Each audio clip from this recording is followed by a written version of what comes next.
assistir, acompanhar pela nossa programação da Rádio TV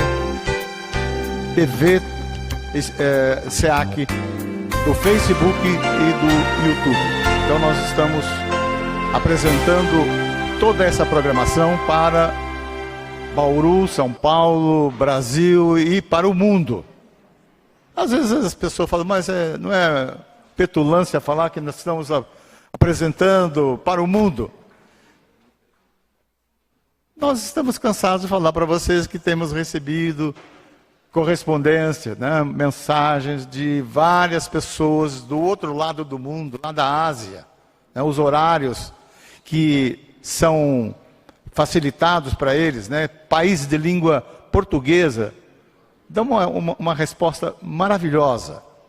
Então, mais uma vez, os nossos agradecimentos, que nos acompanhem hoje e sempre nas orações e na prece que vamos proferir agora na abertura da nossa reunião.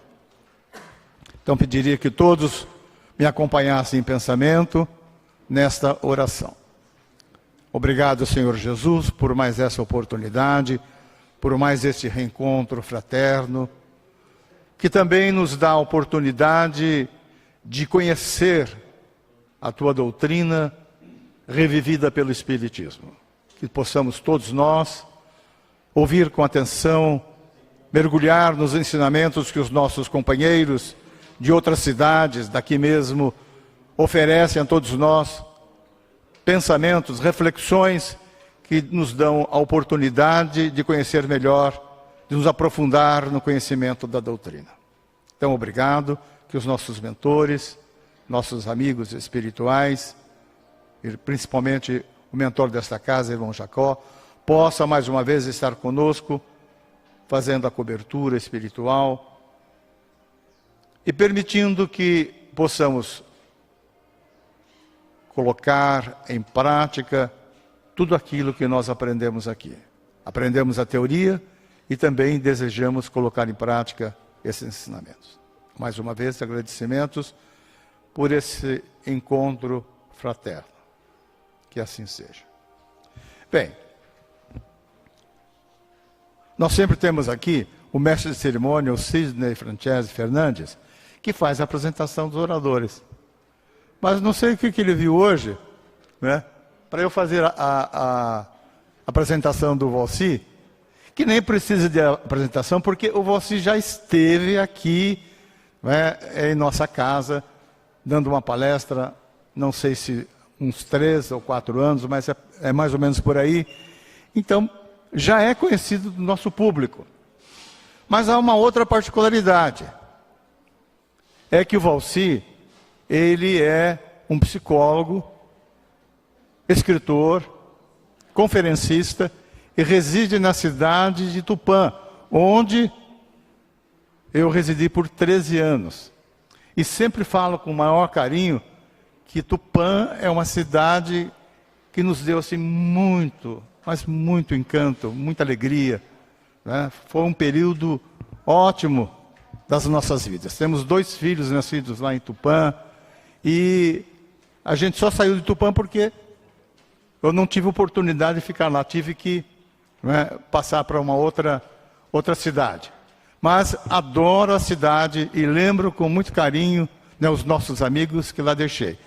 Infelizmente, não pude conhecê-lo lá em Tupã, né? O Dr. Orestes Fornes sempre tenho lembrado dele com muito carinho, né? Quando ele apareceu em Tupã para clinicar, eu já estava lá e a gente conversou muito sobre doutrina e ele deu continuidade a um trabalho que é desenvolvido no movimento espírita de Tupã e região. Naturalmente, o Valci deve dar continuidade a isso. O movimento espírita de Tupã mudou muito, né, Valci? Nós frequentávamos, eu cheguei a ser presidente da União Espírita Allan Kardec. Mas hoje, já não é mais no mesmo local, na Rua Guaranis 581. Né? Lembro com bastante carinho, né, aqueles momentos que nós vivenciamos lá. com a pré-mocidade, com a mocidade, com o público adulto, não é? Com a fundação do Clube do Livro Espírita naquela cidade. No fim, eu estou falando mais de mim do que do Valci, né? Mas lembrando que é essa amizade que a gente une a cidade, que nos dá alegria de recebê-lo aqui em nossa casa. Então, com vocês, Valci Silva, psicólogo, conferencista, escritor e amigo nosso já de longa data.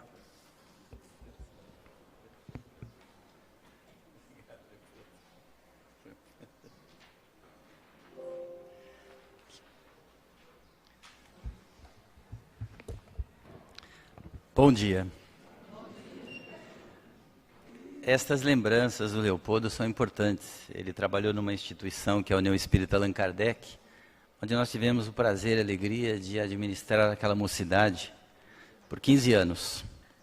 E fizemos um trabalho e deixamos lá alguns frutos, do qual ele também, à época, o fez. A casa espírita em que ele trabalhou não se encontra mais no mesmo endereço.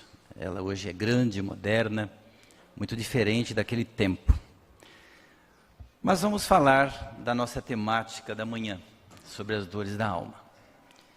O termo dores da alma foi retirado naturalmente de um livro com o mesmo nome, que é do Francisco do Espírito Santo Neto, da cidade de Catanduva, e o espírito que ditou a obra para o Kiko chama-se Hamed. Naturalmente nós vamos ver aqui uma minúscula síntese da obra, que é volumosa, que é detalhista na problemática do sofrimento humano na atualidade. Nós vamos aqui pegar algumas temáticas apenas, para que a gente tenha uma impressão da realidade, e é uma oportunidade de reflexão, tá certo? Na nossa área de trabalho, nós lidamos muito com a problemática existencial, que é o sofrimento humano, que é o psiquismo humano, da onde provém os nossos tormentos, as nossas dificuldades, vamos dizer assim.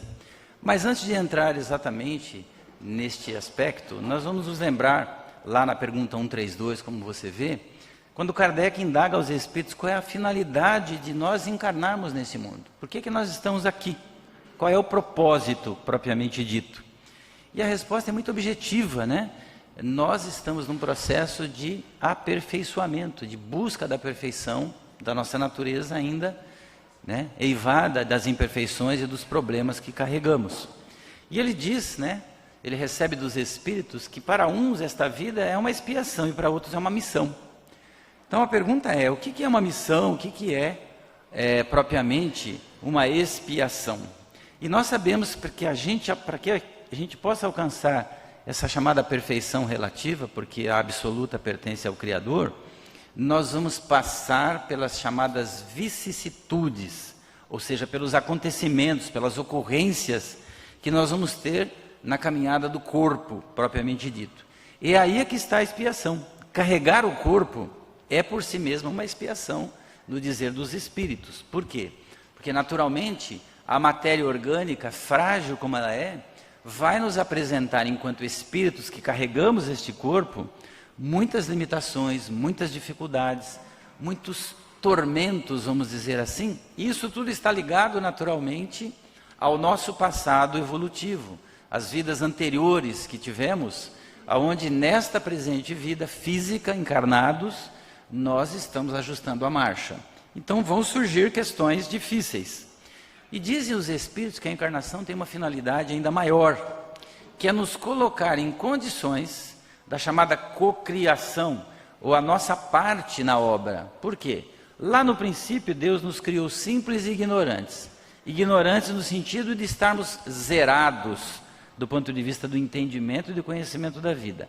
E na medida em que fomos existindo fisicamente, nós fomos e estamos aprendendo a viver e a construir a nossa perfeição. É aqui que está a nossa parte na obra, que é nos construirmos para a existência perfeita. Na modernidade, nós damos nome de dores da alma para doenças da modernidade, síndrome do pânico, depressão, ansiedade, problemas que a caminhada nos apresenta. E todas elas, na verdade, né, se referem a uma espécie de dor. Não apenas a física orgânica, que é própria da matéria, das nossas fragilidades físicas e orgânicas, mas aquelas que provêm do nosso psiquismo, que é a alma em si mesma, que naturalmente vai repercutir no corpo essas dores também. Quando nós estamos no estado de depressão, num grau ansioso, né, de patológico que é doentio, o nosso corpo vai sofrer as consequências desse nosso estado mental e emocional. Então, naturalmente, este sofrimento hoje, nós dispomos de muitos meios e recursos para tratar e cuidar. As nossas relações na modernidade, como você está vendo destacado no texto lá, elas são virtuais e descartáveis, e fugidias, rápidas. Isso tem gerado na humanidade uma espécie de solidão coletiva, porque nós nos relacionamos não diretamente, não pessoalmente, de modo geral, com as pessoas. Há tempos atrás, quando nós não tínhamos esses recursos, as casas nas cidades, observem vocês, as casas mais antigas, elas eram construídas quase que na calçada. E do lado de lá, igualmente, as pessoas se sentavam na calçada, uma em frente à outra, e conversavam, trocando ideias, rindo, batendo papo. Hoje nós o fazemos no conforto da nossa poltrona em casa, numa tela pequena ou grande, dependendo do seu equipamento, onde nós às vezes também vemos a pessoa, mas não estamos em contato na convivência pessoal, mas virtual. E isso tudo nos traz uma certa solidão, nós estamos sozinhos. Apesar do contato com toda a humanidade, nós estamos sós. Então, isso tudo é contexto da modernidade e da ordem que nós estabelecemos para viver no mundo. E o fator ter e ser, hoje é conflitante, né? O ter substitui o ser, que é a pessoa em si. Então, quando nós temos um problema, uma dificuldade, nós vamos buscar compensar muitas vezes em tendo, gastando, comprando, né? Por quê? Porque nós não achamos espaço, ou não achamos meios para ocupar o vazio que a nossa alma muitas vezes está carregando. Feliz daquele que consegue ser e tem somente para o necessário, né? Nós vamos ver mais tarde que a grande prova do homem neste mundo é viver comedidamente, ou seja, equilibradamente e com o necessário, o que não é a regra na atualidade, em grande parcela da população. Isso nos leva a pensar nas carências. E o que é carência? Nós podemos... Você está lendo ali numa frase assim: carência é um buraco na alma. É um buraco. O que é um buraco? Ele pode ser estreito e rasinho, mas ele pode ser largo e profundo. Isso tudo depende da natureza daquela alma encarnada, tá certo? E essa carência, ela é tão crítica, ela é tão grave, que ela pode, né, nos causar males profundos, como separações, abandonos, que é muito comum na atualidade. Pessoas perdem a vida, são levadas ao suicídio, ou vivem à margem da vida social, familiar e emocional, porque ela não dá condições, ela não cria meios para suprir aquele vazio existencial. E a carência pode começar, por exemplo, na infância, na ausência de pais afetivos, amorosos, cuidadores, atenciosos, né? Ela pode surgir num relacionamento onde você se vê desprezado, humilhado, ofendido.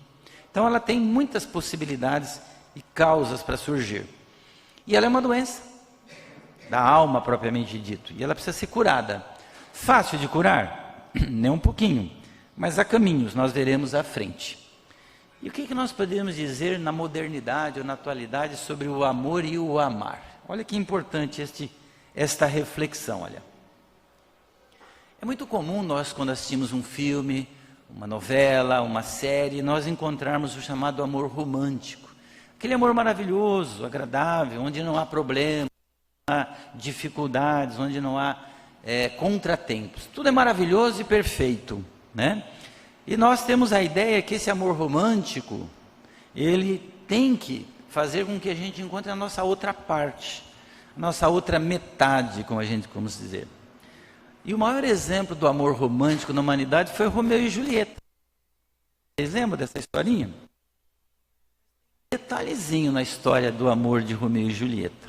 Eles não casaram, não lavaram roupa juntos, não dormiram juntos, não escovaram o dente juntos, não brigavam, porque só amaram. E amar só é pouco. A convivência é que estabelece a realidade existencial do amor e do amar. E Romeu e Julieta não tiveram nenhum desses contratempos. Nós que já estivemos casados aí por mais de 30 anos, e vocês que estão casados aí por mais de 30, sabem do que eu estou dizendo. O quão difícil é administrar a vivência que se dá na convivência do amor e do amar. Hoje, viúvo que somos, temos um novo relacionamento, estamos amando de novo. Que bênção que é amar de novo. Começa-se do zero, tudo outra vez, não é? Fácil? Não, mas importante. E olha que importante, que crítico. Quando você joga no outro a ideia da sua felicidade, da sua salvação, de tudo que é bom para a sua vida, mas que o outro tem que te dar, que é o chamado remédio, aí você tem um problema e está causando o outro, porque está colocando uma responsabilidade sobre os ombros do seu parceiro ou da sua parceira, que às vezes ela não tem essa possibilidade. Então, nós precisamos rever a questão do romantismo, do amor romântico, né? O amor e o amar tem que ser embasado no equilíbrio, no bom senso, no discernimento, que também não é uma tarefa fácil para os que amam, porque geralmente o amor vem acompanhado da posse, do egoísmo, dos ciúmes, que nós precisamos eliminar. Muitas vezes nós acreditamos que o outro é a nossa alma gêmea, mas na verdade nós é que inventamos aquela criatura, né? Ela não é exatamente a nossa alma gêmea. Ele é uma pessoa que tem alguma afinidade conosco, que convive conosco, e com a convivência nós temos que ir encaixando as diferenças e as divergências, senão a gente fica algemado. E essa ideia da alma gêmea também é uma complexidade, porque já pensou se você tivesse que reencarnar sempre com a mesma alma que é gêmea, que é a sua parceira? Quem que aguentaria isso? Quem que aguentaria o Valci 3, 4 encarnações seguidas? Não, eu me conheço, sou difícil, não é, Neide? Né? Minha companheira que está ali ao lado no corredor, não dá. Então nós temos que ir trocando de alma gêmea, entre aspas, para que a gente se aprimore, e um dia nós vamos viver com alguém de uma forma ótima, boa, perfeita, e não lhe sobrecarregando a responsabilidade de estar conosco. E essa pergunta é crítica. Qual é, na verdade, a razão de nós vivermos se a gente não nasceu para ser feliz? Como é que é isso? Por que que a gente não consegue essa felicidade que tanto desejamos, almejamos e queremos? Tem uma resposta para isso. Como é que é possível que o homem seja tão pecador? E a palavra pecador aqui tem que ser traduzida como é que o homem erra tanto. A palavra pecado, na origem do seu latim, é erro, na verdade, né? E por que que as pessoas ainda na atualidade, com todo o conhecimento que a ciência nos deu, nos permite, o que a doutrina espírita nos dá enquanto espíritas, por que que ainda nós sofremos doenças, misérias, pobrezas, tantas coisas difíceis? Essa resposta é um pouco dura, mas é real. Nós somos ainda aqui no planeta os espíritos do mais alto egoísmo e orgulhosos do sistema solar. Vejam, naturalmente estamos sujeitos a erros e enganos, pela natureza egoística e orgulhosos que somos. Isso que nos leva aos erros, aos enganos e aos equívocos, que é a máxima, né, de nós nos reformarmos. Enquanto a gente não se reforma, nós temos que carregar a cruz, não a cruz do Cristo de madeira, mas do sofrimento propriamente dito, que é um golpe no nosso orgulho e no nosso egoísmo, que vira o remédio chamado adequado.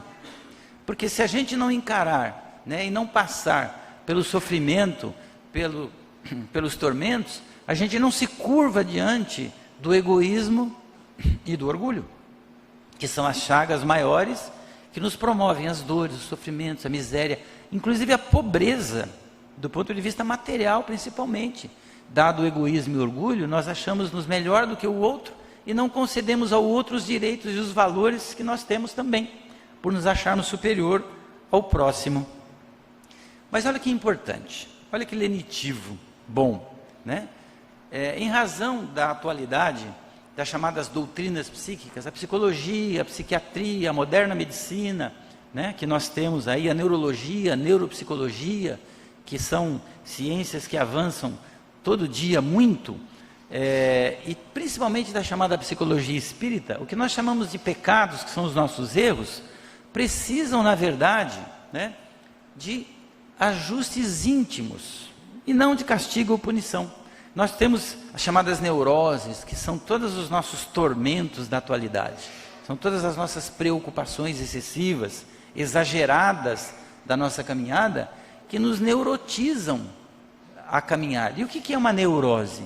É algo que eu insisto em fazer, que eu persisto em praticar, que me faz muito mal, mas por ser doentio eu continuo fazendo, eu não me dou conta de que aquilo me faz mal e também ao outro que está comigo na jornada.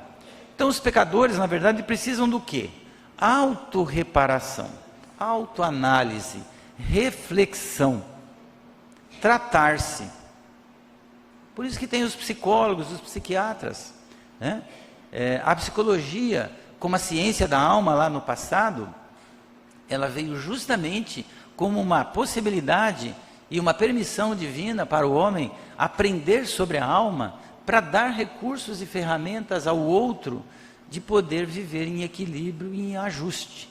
A grande maior parte dos nossos problemas provém do descontrole do qual somos portadores. Não somos pessoas autocontroladas, né? A nossa vida diária, ela é como o mapa do eletroencefalograma. Ele sobe, ele desce e às vezes tem um risquinho no meio que é o tempo e o momento do equilíbrio. Então os nossos tempos de momento de equilíbrio são curtos e espaçados, não são contínuos, o que nos gera todos os males da modernidade, todas as dificuldades da modernidade. Olha aqui, toda essa lista aí, ela não está completa, são as chamadas dores da alma. Os que estão em azul, roxinho, são aquilo que nós chamamos os pecados capitais. Os 7 pecados capitais, que são a preguiça, a inveja, o orgulho, a raiva, a gula, a luxúria, a avareza. Fora estas, nós temos aquelas outras do lado, que vai da crueldade, né, a ansiedade, o medo, a depressão. Isso tudo a gente chama de doença da modernidade. A 7 aqui nasceu com o homem pelo jeito, porque é o que nós carregamos, né? Principalmente o orgulho e o egoísmo. Aí vem a vaidade também, que é um problema e tanto na vida de todos nós. Naturalmente, se nós fôssemos falar de cada item deste, nós precisaríamos de um domingo todo no processo chamado seminário, para que a gente falasse da temática e desse oportunidade de interação às pessoas, de questionarem, de perguntarem e de avaliarem o contexto da sua vida.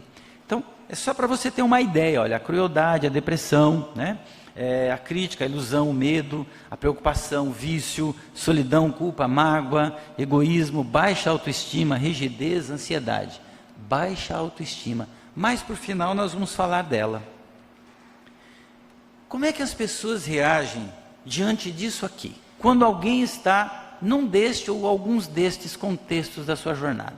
Como é que é a resposta para a vida que a gente dá nesses momentos? Aquilo que nós chamamos de convicção íntima, que são as nossas crenças, os nossos valores, aquilo que foi embasado na nossa educação, é que vai dar a resposta e que vai determinar os nossos comportamentos diante da realidade. Então vejamos, olha, aquilo que nós pensamos sobre nós mesmos, que são os nossos valores, né, que às vezes é consciente, às vezes é inconsciente, eu não tenho muita clareza, sobre a vida, o mundo que nos cerca, o nosso conhecimento, a nossa formação moral, nossas emoções, administrando e construindo, é o conjunto daquilo que você tem para dar resposta diante dos tormentos que a vida lhe apresenta, ou das circunstâncias que a vida lhe apresenta, naturalmente. É aquilo que você é, e aquilo que você é provém não só do presente, mas como nós estamos encarnados, e o esquecimento se deu naturalmente ao que chegarmos agora, E as vidas anteriores ficaram para lá. Nós temos que pensar no presente. Acertando a caminhada e a marcha no presente, nós estamos resolvendo o passado e encaminhando o futuro ao mesmo tempo. Por isso, nós precisamos usar de todos os meios, de todos os instrumentos, precisamos nos instrumentalizar, precisamos nos educar, precisamos estudar, precisamos ler, precisamos compreender a vida, para que as nossas respostas diante da vida sejam boas, sejam adequadas, digamos assim, aos acontecimentos que ela vai nos apresentar. Então, nós vamos perceber agora algumas dores da alma. Bastante resumidamente, como eu disse, em razão de um tempo apropriado, para que a gente avalie a realidade. O mundo vive a questão da agressividade. A agressividade está presente em todo lugar. Mas, convenhamos, todos nós temos um grau de agressividade necessário, que é bom, que faz com que a gente enfrente as adversidades. E quando a gente fala em agressividade, é tomar a iniciativa e enfrentar aquele momento complexo e difícil que está na nossa vida. Mas nós temos também o grau patológico da agressividade, que é quando eu resolvo agredir, seja o próximo, seja o meio ambiente, seja a natureza, em qualquer circunstância. Ou seja, pela palavra muitas vezes sai o golpe mortal, quando nós deixamos que essa agressividade nossa, saudável, que está conosco, vá para um caminho de descontrole, que é quando a gente perde o chamado equilíbrio emocional. Aí a pergunta é, alguém perde o que não tem? A gente só perde o que tem. Então eu sou naturalmente agressivo, porque se eu não o fosse, eu não me descontrolaria, eu não me exaltaria, eu não ficaria colérico, raivoso, não esbravejaria. E atire a primeira pedra quem nunca esteve com raiva, colérico, raivoso, bravo, irritado. Ah, alguém aí pode dizer, eu nunca estive assim. Perfeito, é o caminho. E quem ainda faz isso? Controle-se. Isso nos dá uma situação importante de exemplo. Por isso que a gente está falando ali, no destacado em vermelho, sobre Jesus e o centurião. É uma historinha singela, mas muito curiosa, que nos vai dizer o quanto o homem ainda guarda de agressividade e de violência dentro de si, contidas, mas que em algum momento pode aflorar. Voltava Jesus e seus discípulos de uma das suas infinitas jornadas de peregrinação. Já era fim de tarde, noite, todos esfomeados, famintos, empoeirados, cansados. Naqueles tempos idos se andava só a pé, não haviam calçados apropriados, a vestimenta não era lá das melhores e confortável como as nossas. Então imagine o estado dos discípulos e de Jesus depois de uma longa jornada pelos caminhos da Galileia. Fim de tarde, quase noite, vem um centurião e seus cavalariços e avista aquela turma, estranha, suja, empoeirada, cansados. E esse então cavalariço se apresenta a todos com seu portentoso animal à frente daquele grupo e faz com que o parem. E dizem assim, quem vem lá? Aí Pedro, que era o relações públicas, vamos dizer assim, da turma, toma a frente e diz assim, alto lá, este é Jesus, o Filho de Deus, voltamos de uma jornada de peregrinação. Aí o cavalariço fica curioso, fica interessado naquele momento, porque ele diz, então tu és o Filho de Deus, o Cristo que tanto falam? E Jesus estava de cabeça baixa, naquele momento. E o cavalariço então se aproxima muito de Jesus e coloca a cabeça do cavalo colada ao rosto de Jesus. E Jesus continua sereno, impassível, de cabeça baixa. E o centurião então lhe diz assim, se tu és o Filho de Deus, então terá a resposta para o que eu venho procurando há tempos e ninguém me diz. Eu quero que você me diga o que é o céu e o que é o inferno. Mas Jesus continua sereno, quieto, cabeça baixa, nada responde. E o cavalariço se agita, e seu cavalo por consequência, porque ele que o doma também, e começa aquela sensação de agressão, de violência que vai se dar. Pedro novamente toma a frente e diz, alto lá, respeite-o, este é Jesus, o Filho de Deus. Aí o cavalariço, mais irritado ainda, desfere a pergunta fatalmente, ou me dizes o que é o céu ou o inferno, ou agirei. Jesus fica quieto, não fala nada. O que o centurião faz? Desembainha sua espada, levanta e faz menção de baixá-la, desferindo um golpe em Jesus. Jesus levanta a cabeça serenamente, aponta a espada e diz ao centurião: aí começa o inferno. O centurião é pego de surpresa, fica atônito com aquela resposta inesperada, sem saber o que fazer, e embainha novamente a espada. Jesus aponta o embainhamento da espada e diz: aí começa o céu. Cuidado com a sua palavra quando você a levanta, porque pode começar o inferno. Este é o maior exemplo da agressividade que nós podemos desferir contra alguém. Temos que falar da depressão. Está lá naquele roteiro. E nós escolhemos algumas que são as mais destacáveis, os mais frequentes na humanidade no presente. A depressão tem 3 fatores: o medo, a solidão e a ansiedade, que é o conjunto do chamado estresse da vida moderna. Todos nós carregamos um grau de estresse, todos nós, uns mais, outros menos, e tudo depende da resposta que nós damos diante das dificuldades para administrar isso. Mas vamos pensar em cada item da depressão. Nós costumamos dizer que a depressão, em síntese, ela se resume, vamos dizer assim, quando a criatura abre mão da sua consciência, seu modo de pensar, seu modo de agir, de pensar, de fazer, de falar. Ela permite que o mundo manipule a sua própria consciência, ou o próximo, ou o outro que com ela convive, os outros que ela convive, o façam. Então, o que vai acontecer nesse momento? Nós temos aí esses dados. Na atualidade, segundo a Organização Mundial da Saúde, mais de 300 milhões da população mundial sofrem da depressão clássica, aquela que isola a criatura da vida. E no Brasil, 13 milhões, que é um número assustador. E isto implica numa complexidade e em consequências, que vão se ramificando na vida da sociedade, no trabalho, na família, na vida socioafetiva, em todos os aspectos, na vida espiritual. Isso tudo vai ganhando terreno assombroso. Vem a ansiedade. O que é a ansiedade? A ansiedade é sempre uma expectativa que a gente tem das coisas. De novo, nós temos um grau de ansiedade que é necessário. Uma expectativa diante de um acontecimento, de um fato, faz a gente pensar, faz a gente refletir, faz a gente analisar os acontecimentos. Mas quando a ansiedade vai para o chamado grau patológico, que é o descontrole das emoções, então ela se torna um estado psíquico ruim, de apreensão, de medo. E geralmente a ansiedade é uma espécie de antecipação de algo desagradável, perigoso que a gente tem.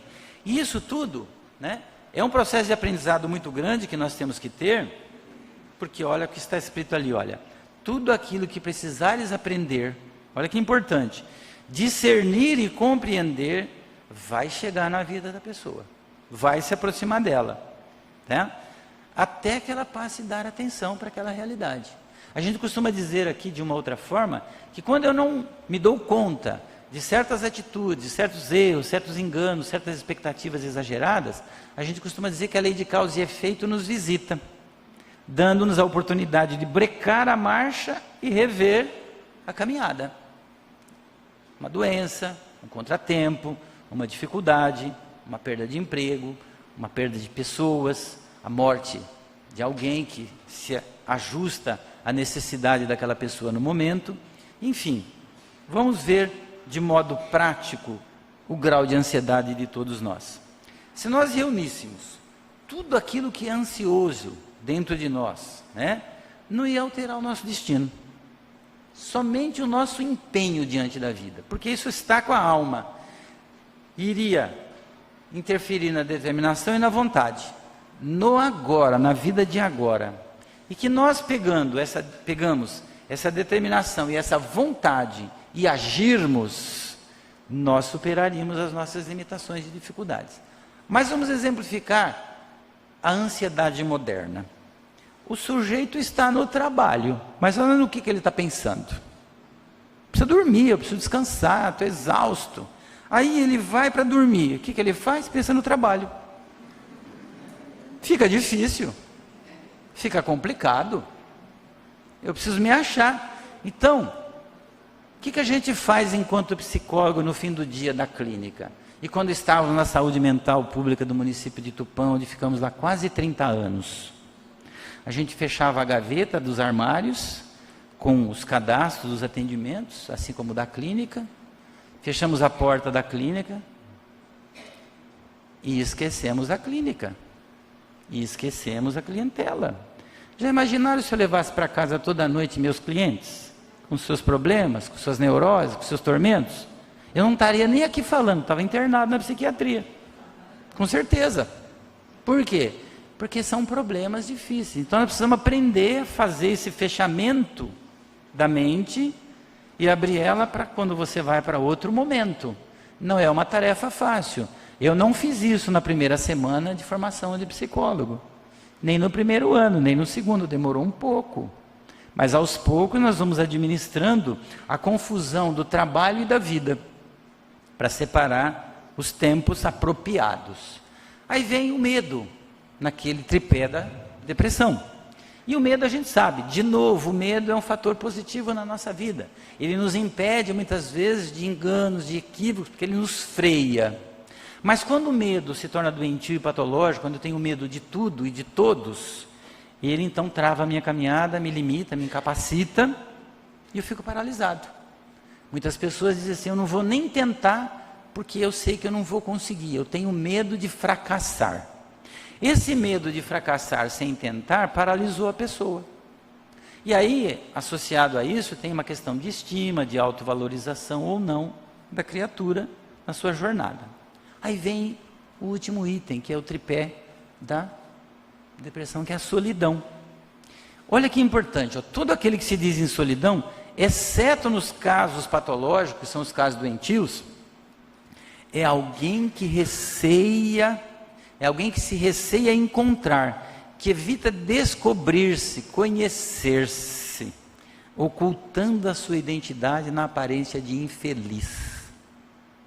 Olha que coisa difícil. Mas isso é verdade? Tem um lema na doutrina espírita que a gente diz assim, não é solitário quem é solidário. É conhecida essa expressão. Mas como é que eu faço isso? Doe-se, enfrente a vida social, afetiva, coletiva, emocional. Porque se você se fechar no processo do não autoenfrentamento, que é o que ele diz aqui, alguém que se receia encontrar-se, você vai desenvolver um processo de solidão e de fuga da sua existência e de fuga da convivência socioafetiva com o mundo. E estará solitário. E esse processo é o chamado processo do ensimesmamento das emoções, que vai fatalmente me abrir a perspectiva de uma depressão. Então não é só porque eu tenho momentos de solidão que eu vou ser depressivo. Muitas pessoas dizem a nós assim, hoje eu estou depressivo. Não, você está com alguns momentos depressivos, porque se você estivesse depressivo mesmo, você não está nem me falando isso. Está isolado, escondido, né, sobre outra circunstância. Eu tenho momentos depressivos, todos nós temos, né? Aquelas pessoas, principalmente os médiums, no fim de tarde, falam, mas que esquisito hoje, está estranho, né? Não estou me sentindo assim, assado, no cair da tarde eu me entristeço, a noite sempre nos traz aí algumas dificuldades, muitas vezes, mas você tem que reagir. Porque se for uma influência espiritual, por exemplo, se você for portador de algum grau de mediunidade ostensiva, você vai dar espaço. Aí quem não o é? O processo é o mesmo. Não deixe que aquilo lhe abata. É um momento apenas, é uma circunstância apenas da sua vida, tão somente, nada mais. Não deixe que aquilo se amplie, se entretenha, converse com pessoas, vai ouvir música, fale com alguém, né? Vá ler alguma coisa agradável, saudável, desvia, faz a curva, vamos dizer, daquele pensamento, tá certo? Possivelmente um homem que caminha a sós se encontre mais sem solidão do que outros que no tumulto, inseguros, estão cercados, mimados, padecendo disputas, todavia sem paz interior e nem fé. Então o fato de você andar só, não implica em solidão se você guarda consigo fé, reconhecimento, autovalorização, valorização do próximo. Então você pode até ter poucos amigos, mas se você é portador destes atributos da alma, a solidão não vai lhe visitar, você não vai permitir que o faça. Então qual é a regra? Viver no aqui e o agora. É bem isso mesmo, que é o tempo presente. Porque se você ficar preso no passado, você corre o risco da depressão. Se você ficar pensando no futuro, você corre o risco da ansiedade. Não é o lema bíblico? Viva seu dia a cada dia. Isso não é no sentido da irresponsabilidade da vida. Amanhã não quero nem me preocupar. Eu não devo me preocupar com amanhã de forma natural e espontânea, mas eu devo ter um planejamento de vida e de caminhada para que o dia de amanhã seja bom. Desde que o meu dia de hoje, que é o presente, também o seja. Mas nós temos dificuldades, nós temos contratempos que podem surgir na vida, circunstâncias. Mas se você for portador da fé, da confiança, da coragem, de um mínimo de determinação, você não vai sofrer tantos abalos. Ao contrário, aquele que nada disso possui, vai se permitir os abalos. Lá num dos itens tinha sobre a mágoa. Quem nunca se magoou? Interessante essa pergunta, né? Então, nós não podemos crer que nós nunca vamos poder ser traídos, e a traição aqui não é apenas a conjugal, nós falamos no sentido amplo, uma amizade, um parentesco, um colega de trabalho, uma circunstância de vida, né? E de que sempre vamos ser amados e entendidos plenamente por todos. Essa é uma grande... Quem assim pensa, vai se magoar com qualquer palavrinha, com qualquer gesto, com qualquer reação do outro, que nem sempre quer magoar. E essa mágoa não elaborada, acumulada, guardada, ela vai fazer mal à própria criatura. Ela vai trazer ressentimentos a ela. E naturalmente, tudo aquilo que eu não dou vazão às tensões da mente, ela não evapora isso. Ela joga para o corpo. A gente chama de psicossomatização. Psicossoma, que é o corpo, então psicossomatização sai daqui e vem para cá. Bate no corpo, reverbera no corpo físico e vice-versa, do corpo reverbera na alma. Consequentemente, isso pode se alojar em determinado órgão físico e ele adoece. Pode ser seu fígado, seu baço, seu pâncreas, seu rim, ele vai adoecer. Então muitas das doenças nossas são da psicossomatização do nosso estado mental e emocional. Não é propriamente oriundo de uma bactéria, de um vírus, de uma infecção. Provém da mente. Não é sem razão que Samuel Hahnemann, o pai da homeopatia, afirmava: não existem doenças, mas somente doentes. Porque nós é que criamos a doença. Nesse aspecto, vamos dizer, né? E aí nós sugerimos uma ressignificação da alma. O que significa isso? Volte no tempo, avalie aquele momento, aquela pessoa, o que ela lhe fez. Por que você se sentiu tão ofendido, tão magoado e tão ressentido com o que ela lhe fez ou com o que ela lhe tenha falado? Avalie a condição dela, naquele tempo, naquele momento, se ela realmente teria condições ou não de não agir daquele modo. Se você chegar à conclusão que ela não tinha condições, que ela não tinha noção daquilo que ela estava fazendo, então você tem um forte motivo para pensar: por que eu me magoei? Por que eu me ressenti? Você tem que se autoavaliar. Mas se você chegar à conclusão que ela sabia o que estava fazendo, que ela sabia que ela estava querendo lhe ofender e lhe magoar, ainda assim você vai se perguntar: mas por que eu permiti que isso ocorresse? O que estava acontecendo comigo naquele tempo e naquele momento que eu deixei a mágoa me envenenar? Eu posso ver, olhar, eu posso sentir tudo, mas eu preciso selecionar aquilo que vai entrar dentro de mim, aquilo que vai ficar comigo. Porque do contrário, tudo vai me ofender e vai me magoar. Então, olha, aqui está, uma mágoa não elaborada vai lhe adoecer se você não fizer a ressignificação dessa mágoa. Se você continuar vivendo com ela, persistindo com ela, vai sofrer. O orgulho. Esse é outro ponto crítico, né? Quando nós queremos controlar a vida alheia, é porque nós somos orgulhosos, nós não estamos permitindo ao outro a oportunidade e a possibilidade de pensar e de avaliar a realidade sob o seu ponto de vista, sob suas impressões, sobre sua bagagem, sobre suas crenças, sobre seus valores. Eu quero impor os meus. A gente faz isso com as pessoas? Imagina, nós espíritas não fazemos, só os outros. Eu mesmo nunca faço isso uma vez só por dia. Faço várias. Ou seja, nós precisamos domar esse orgulho, né? E a crítica, que acompanha o orgulho em regra geral. Nós, os críticos, olha a minha expressão, nós, os críticos, somos especialistas em detectar e resolver os problemas do outro, da vida alheia. Mas nós temos a dificuldade de aceitar a nossa própria problemática existencial, porque o orgulhoso e o crítico têm uma problemática existencial. Como nós estamos no estágio da imperfeição ainda, no processo da evolução, todos nós somos portadores do orgulho, da crítica, da vaidade, né? E assim vai. O crítico geralmente vigia e espreita o próximo, os problemas do outro, né? Mas inconsciente e cego, vamos dizer assim, para a sua própria aprendizagem de evolução. Que enquanto eu estou fazendo isso, criticando, falando do outro, eu estou esquecendo de mim mesmo, eu estou deixando de olhar para dentro da minha própria natureza, na verdade. E agora nós vamos chegando nas conclusões e na compreensão desses acontecimentos. Olha que interessante, ó. Crenças e consequências. Do nascimento à morte, todos nós acreditamos, em regra geral, a imensa maioria das pessoas, que os nossos chamados 5 sentidos são suficientes para entender e explicar tudo o que acontece à nossa vida, que são visão, audição, tato, olfato e paladar.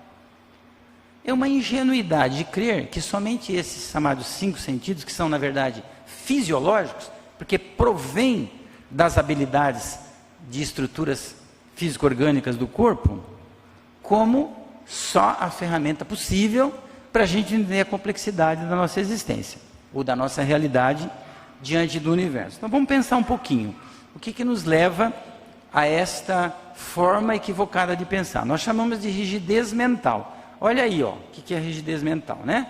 É um tapa-olho, que eu não olho para os lados, só olho para frente, na visão, no entendimento que eu tenho da vida e não observo as demais visões e entendimentos. Na verdade, a chamada rigidez mental, a gente já começa a construir a partir do nascimento. Por quê? À medida que a gente vai crescendo, vai formando a nossa imagem, a imagem do mundo, nós vamos criando, vamos dizer assim, preconceitos, conceitos, estereótipos, e vamos fazendo a crença. Isso tudo vai ficando incrustado na criatura, é o que ela é, o que ela aprendeu, o que ela sabe, na verdade, né? Essa rigidez mental, ela não está referindo somente a ideia, como você está vendo lá, mas a nossa maneira de pensar. Porque se você aprendeu, por exemplo, né, que água fria dá resfriado se você pisar no chão com ela fria, e manter essa forma de pensar, então você tem uma rigidez mental. Se você aprendeu, né, que só é possível resolver o problema sobre um ponto de vista, e você não abre a perspectiva para outros pontos de vista, você tem uma rigidez mental. Então, de alguma forma, todos nós temos mais ou menos um grau de rigidez mental, tá certo?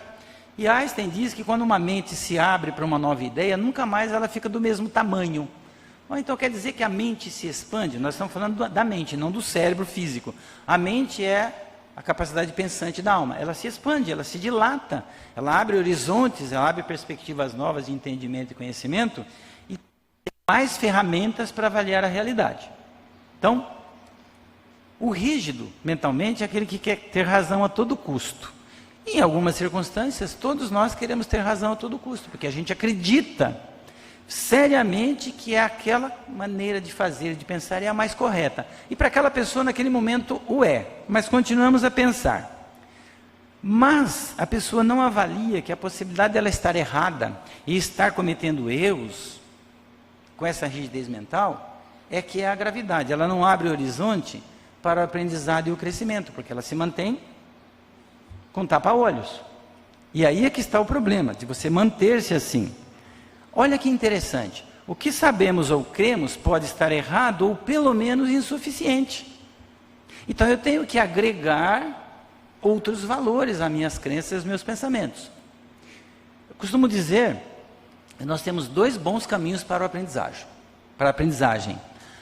A minha própria vivência e experiência na caminhada, que é importante ser valorizada, mas também a experiência e a vivência do outro na caminhada.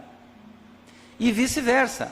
Eu preciso agregar coisas do outro, o outro precisa agregar dos meus valores e crenças para ampliar os horizontes de ambas as partes e nós podermos usar melhor a ferramenta de agir e pensar para solucionar a nossa vida. De modo geral, como as nossas relações são marcadas pela volatilidade, pela superficialidade e pelo imediatismo das nossas necessidades, nós temos uma preocupação externa muito grande de valorização dos nossos aspectos exteriores. A individualidade cresceu na humanidade nos últimos tempos, né? E isso é que é o chamado solo fértil, solo propício ao padecimento mental ou psíquico, como a gente costuma dizer, que é o sofrimento do homem moderno. Então veja as dificuldades, as relações socioafetivas e até mesmo as familiares, né? Onde as diferenças de sempre das gerações e das idades não aproximam as pessoas. Os jovens, com a onipotência que lhes é peculiar nesta fase, não querem aprender com os idosos, mais velhos. Os mais velhos, por suas vezes, não cedem a certas verdades e habilidades dos mais novos. E, consequentemente, nós criamos uma dificuldade de tormento e de sofrimento humano que a gente traduz em dores da alma. Então, a gente precisa do quê? Do que nós chamamos de flexibilidade mental. O que é isso? É nós agregarmos valores, entendimento, conhecimento, para que a gente amplie os horizontes dos nossos acertos e erremos menos, na verdade. Porque na medida que você amplia o horizonte, a probabilidade de errar se torna menor. Mas o erro faz parte do processo de aprendizagem e crescimento, desde que a gente admita que o erro, né, cometido e praticado, sem o orgulho e sem a vaidade, possa nos auxiliar. Lá, se preocupe com o que está destacado em vermelho. Eu acho que essa autoestima baixa tem a ver com o modo como fui criada. Essa é a história real de uma personagem que teve uma história de família, como todos nós, e que não se sentiu devidamente amada pela família, especialmente pela mãe. Ela entendeu, até recentemente, que a mãe não lhe amou o suficiente ou bastante para ela não ter uma baixa autoestima. É difícil avaliar um contexto desse, porque tem toda uma história de vida na vida da pessoa, né? Tem toda uma trajetória de família, e nós não estivemos presentes naqueles tempos, naqueles momentos em que ela não se disse amada de verdade. E aí é aquela dimensão, o que é ser amado de verdade? O quanto alguém precisa me amar para eu me sentir amado? É uma complexidade definir isso. Uma criatura com 34 anos pensando, eu posso mudar tudo isso ainda, me valorizar e ser feliz? Pode, naturalmente que pode. Mas ela vai precisar de ressignificar o não ser amada. E olha, se ressignificar uma acusação verbal, uma crítica desmedida é difícil. Você imagine ressignificar se você não foi amado devidamente. Então, possivelmente, ela não se sentiu muito amada. E possivelmente esta mãe, em razão da vida, dos compromissos, das responsabilidades, não teve tanto tempo de amá-la na profundidade ou na intensidade que ela desejava enquanto filha. Então ficou, mágoas e ressentimento, de uma estima um pouco difícil, naturalmente. Como colocar essa criatura de frente à mãe, e a mãe de frente a ela, para juntas ressignificarem, quem sabe, o mal-entendido do amar e do amor. Tarefa árdua, dificílima, porque nem sempre o outro está disposto a aceitar que ela possa ter, mesmo que pequenamente, falhado ou se omitido. E ainda mais se tratando do amor da mãe, que sempre acha que amou na intensidade maior os seus filhos. Aí fica para a reflexão de cada um de vocês, porque nós não temos uma resposta concreta e definitiva, porque cada história é própria, é peculiar, e cada um encontrará a resposta apropriada para a sua própria existência e para a sua própria realidade. Mas isso provém de um esquema mental que todos nós carregamos. E esse esquema mental é que determina a minha qualidade de vida. Nós chamamos de primeiríssima verdade existencial. Por quê? Será que essa moça não foi realmente amada ou ela não compreendeu o amor que recebeu? Será que essa mãe amou de verdade ou achava que estava dando tudo o que podia? Mas tem uma regra que diz que ninguém faz o que não pode, só o que pode. Então, na concepção dessa mãe, de acordo com o seu esquema mental, ela amou intensamente a filha. Mas a filha, de acordo com o seu esquema mental e suas crenças, crê que a mãe não a amou intensamente. E aí fica um conflito que precisa-se de tempo, de reflexão, de diálogo, de outra forma de ver a vida, ressignificando a vida, para que ambas se ajustem. Então é tempo de você examinar o seu esquema mental. Você está feliz com ele? Está tudo bem? Você está caminhando bem? Você está fazendo as coisas bem? A sua vida está ajustada? Ótimo. Você está bem confortável no seu esquema mental. Mesmo que você tenha ainda alguns equívocos, alguns enganos, que é muito natural que o tenhamos, mas você está bem. Mas se a resposta é, puxa vida, tem muitas coisas que eu não consigo ajustar, que eu não consigo encaminhar, que eu não consigo dialogar, que eu não consigo sentar com o outro, então comece a refletir na possibilidade de fazê-lo. Porque é possível, com uma boa vontade, com uma determinação, mesmo que pequena, parcial, mas dá para fazer. Senta com o outro, fale com ele. Nós usamos uma técnica na psicologia bastante curiosa, que é fazer o outro ressignificar a mágoa, é colocar no colo dele uma almofada e dizer, ó, esta almofada é o seu personagem, o qual você está ressentido e magoado. Converse com ele. Fale com essa almofada como se você fosse falar com a pessoa. E é um momento inteligente, a gente chama de catarse. O que é isso? É quando eu vou usar uma expressão ruim aqui, vomito. Tudo que está aqui me congestionando, o psiquismo, a dor física muitas vezes, a dor emocional. E olha que em muitos casos isso dá tão certo, dá tão bem, como diz a meninada na modernidade, dá bom, né? Que funciona. Mas para isso é preciso o tempo certo, o momento apropriado, a circunstância adequada, para isso ter eficácia, senão não funciona. Então, é quando a pessoa começa a rever o seu esquema mental e as suas atitudes e os seus comportamentos diante da vida. E aí a 922 do Livro dos Espíritos diz assim, a felicidade terrestre é relativa à posição de cada um. O que basta para a felicidade de um constitui a desgraça do outro. Haverá, contudo, pergunta Kardec aos espíritos, alguma soma de felicidade comum a todos os homens? Olha que resposta. Com relação à vida material, é a posse do necessário. Com relação à vida moral, a consciência tranquila e a fé no futuro. São duas as respostas. A vida material, porque todos nós precisamos de um mínimo para a vida material ser razoavelmente ajustada e equilibrada. Um mínimo. Porém, é a consciência tranquila. O que é uma consciência tranquila?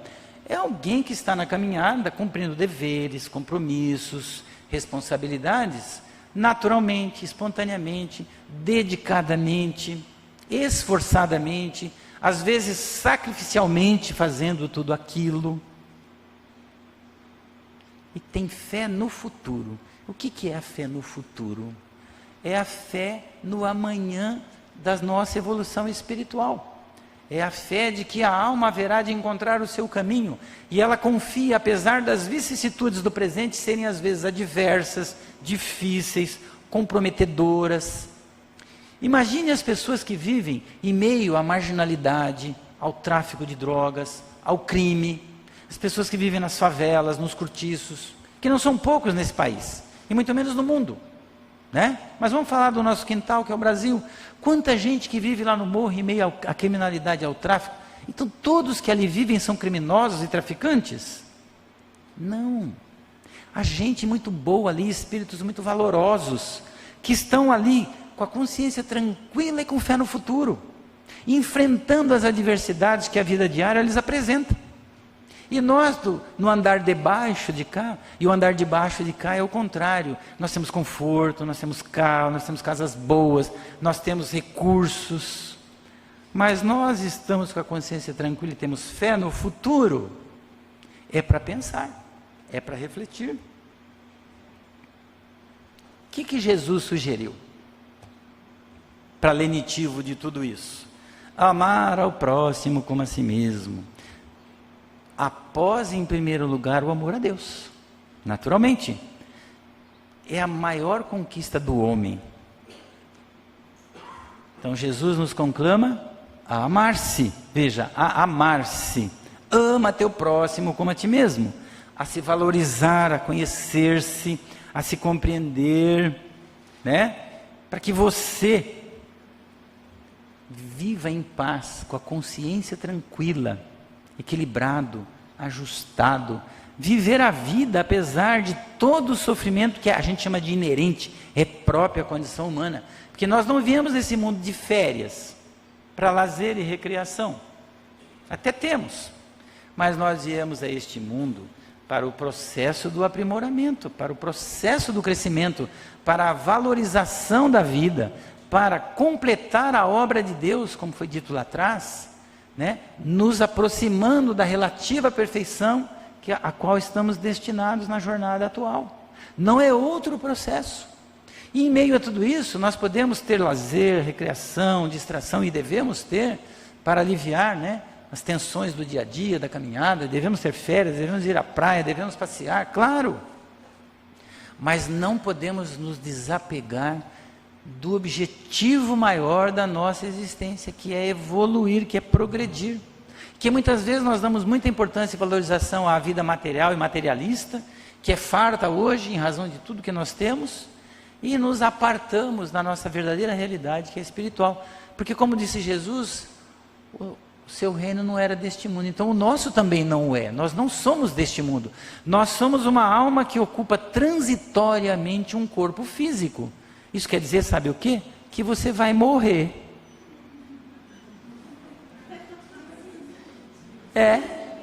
Você vai morrer. E que bom. Já pensou tu viver até 190 anos nesse corpo? Impossível fisicamente falando. Há aqueles casos excessivos na lei que vive 100, 115.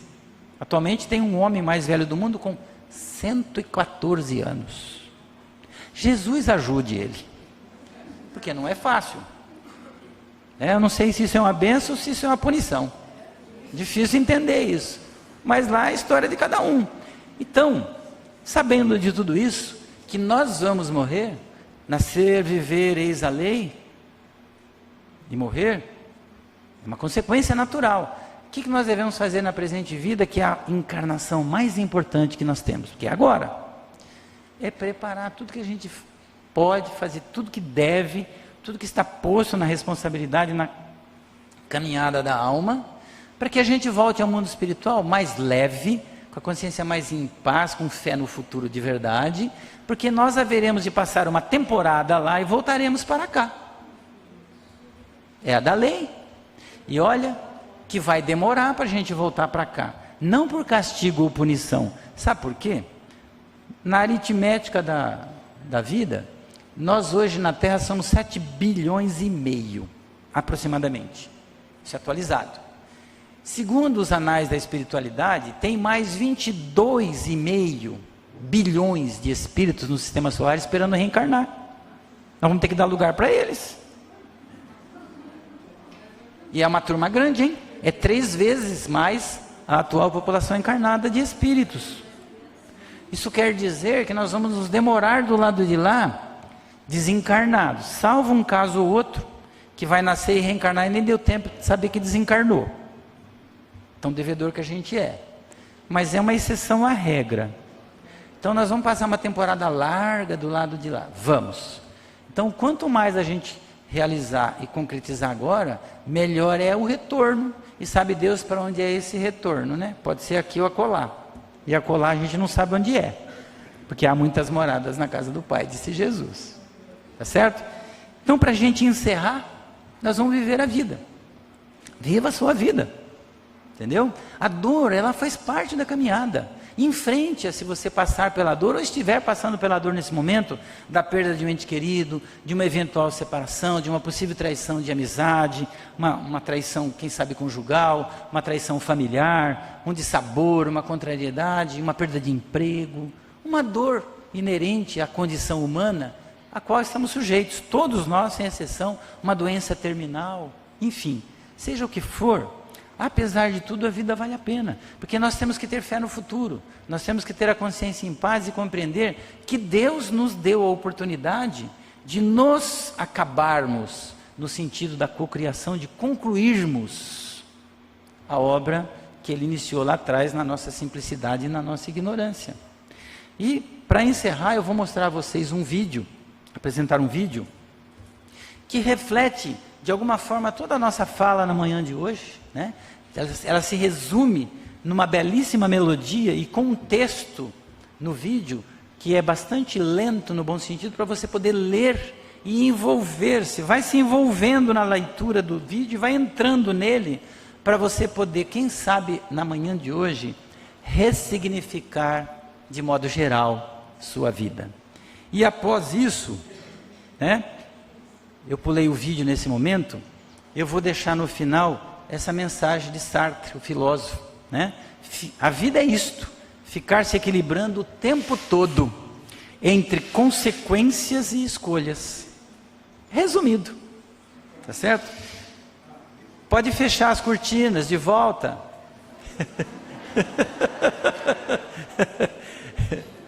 Verdade.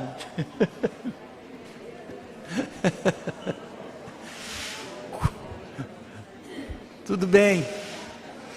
Problemas técnicos, faz parte da técnica. Não há problema nenhum.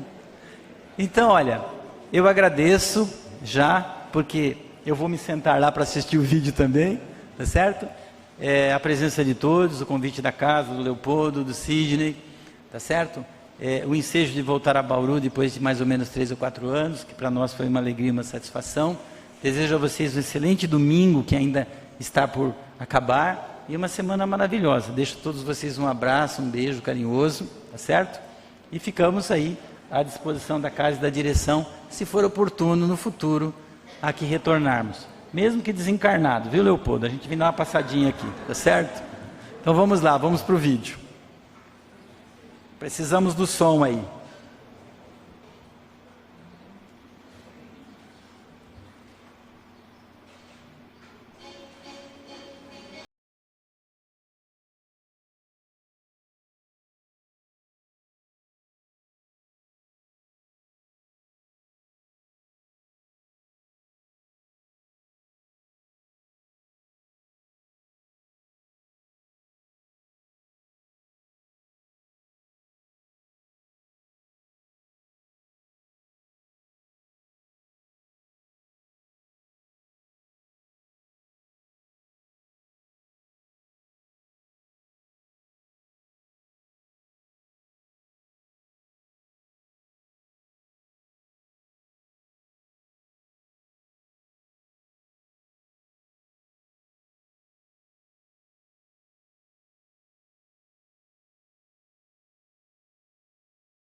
a felicidade pode ser sintetizada na posse do necessário, a consciência tranquila e a fé no futuro.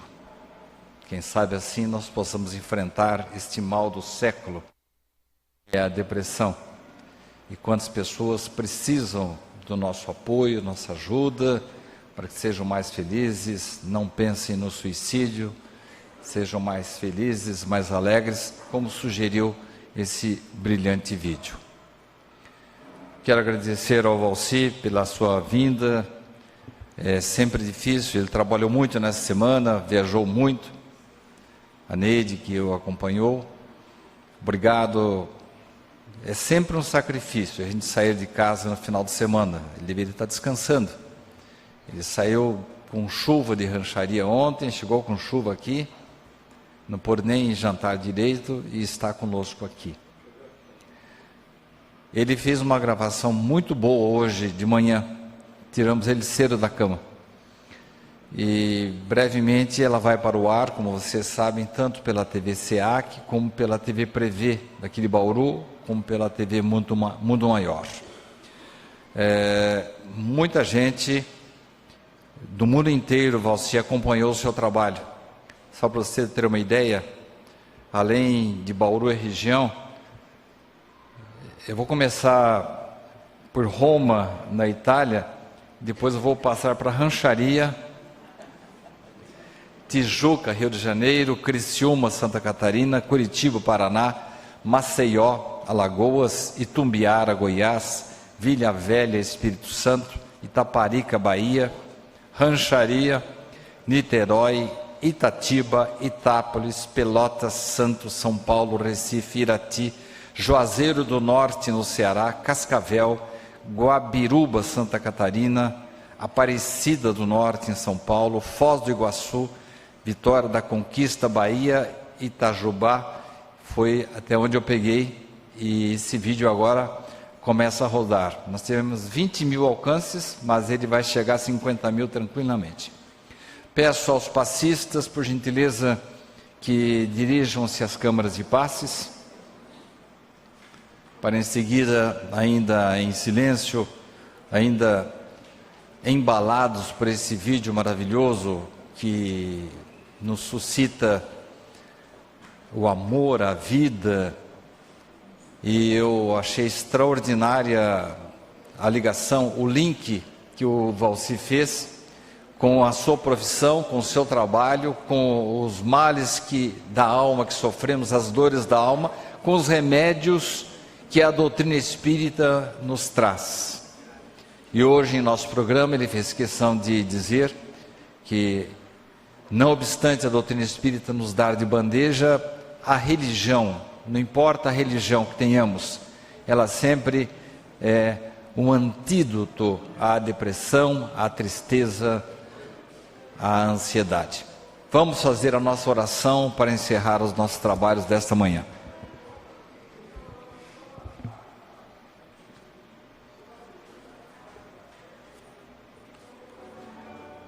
Agradecemos a Jesus, amigo e mestre, mentores desta casa, companheiros espíritos que há quase 100 anos nos acompanham.